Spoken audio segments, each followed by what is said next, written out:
Hi everyone, thanks for joining us for a story today. I am Miss Jennifer. I'm at the Leach Library and I'm the children's librarian here. Today we're going to be reading Sebastian Meets Marvin the Monkey. And this story is by Janice Spina and she lives in Londonderry, so we would like to thank her for letting us read this book today. And also thank you to her husband, John Spina, who is the illustrator of the book.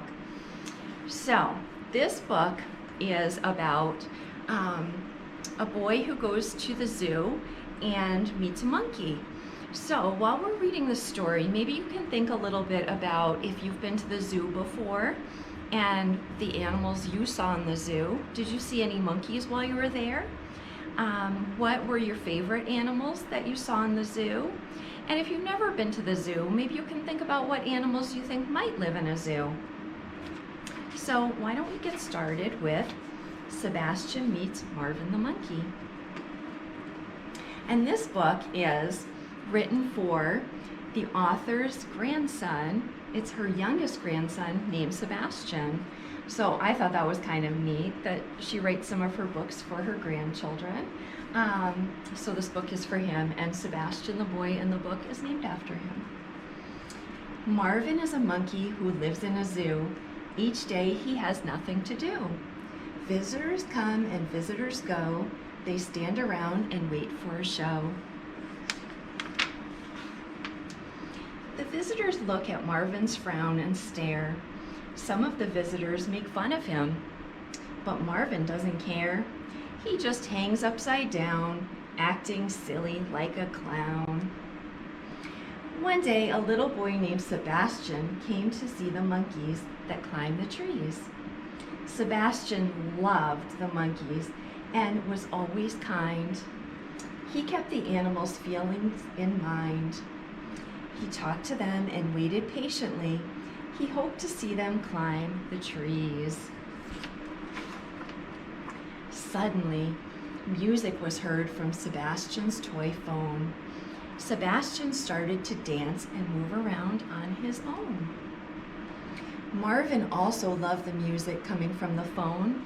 He looked around and took a chance. Marvin started doing his own form of dance.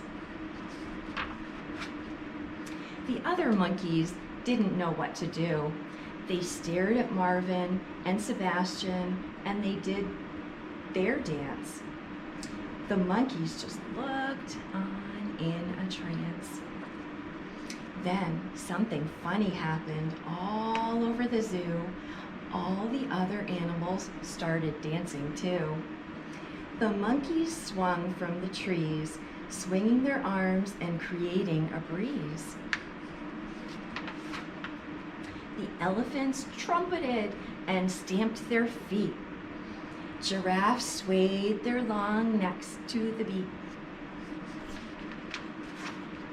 Zebras swung their tails around and around. Wildebeest and water buffalo nodded their heads up and down. Hippos and rhinos shuffled their feet, making a clicking sound. Lions and tigers roared proudly. Many other animals called out loudly. Sebastian and his big sister, Leah, were having a wonderful time watching all the animals in the zoo. The other visitors were having fun too.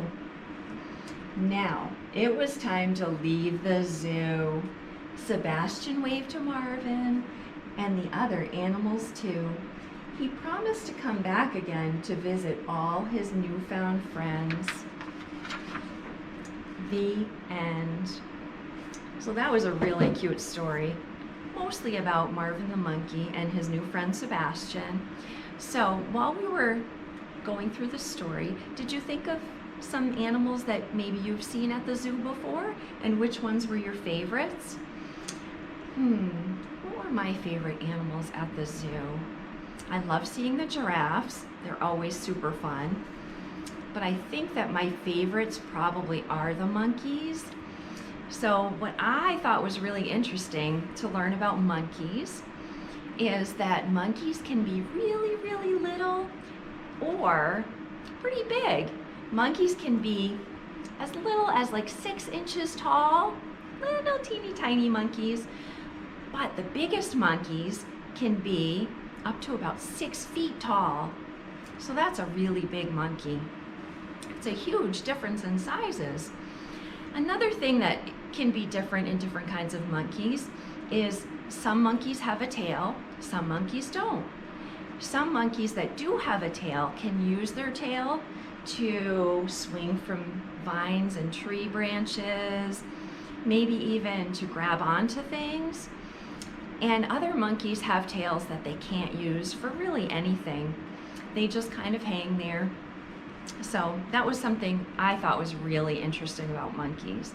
I've always really, really loved monkeys, so this was a really fun story for me. So thank you so much for coming to read Sebastian Meets Marvin the Monkey with us, and I hope to see you again soon. Bye!